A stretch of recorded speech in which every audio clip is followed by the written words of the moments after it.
Thanks, David. Well, 4 years ago tomorrow, a major snowstorm struck parts of south central and southeastern Nebraska and northern Kansas from January 25th to the 26th, bringing widespread heavy snow across much of the area.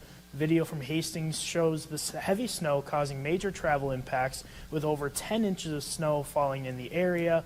This storm was a bit sneaky too, as forecasts just days ahead of the event were leaning towards a much weaker storm.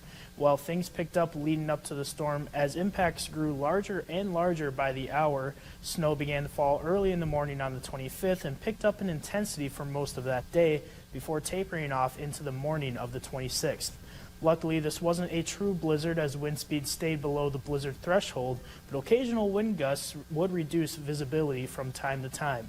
Widespread snow totals of 6 or more inches were reported across the area, with a few locations getting over a foot. Lincoln received 14.5 inches, while Grand Island was the high spot of the Tri-Cities at 10.4 inches. The heaviest snow remained in southern and eastern portions of Nebraska, but impacts could be felt across the entire area. Local 4 News returns after the break.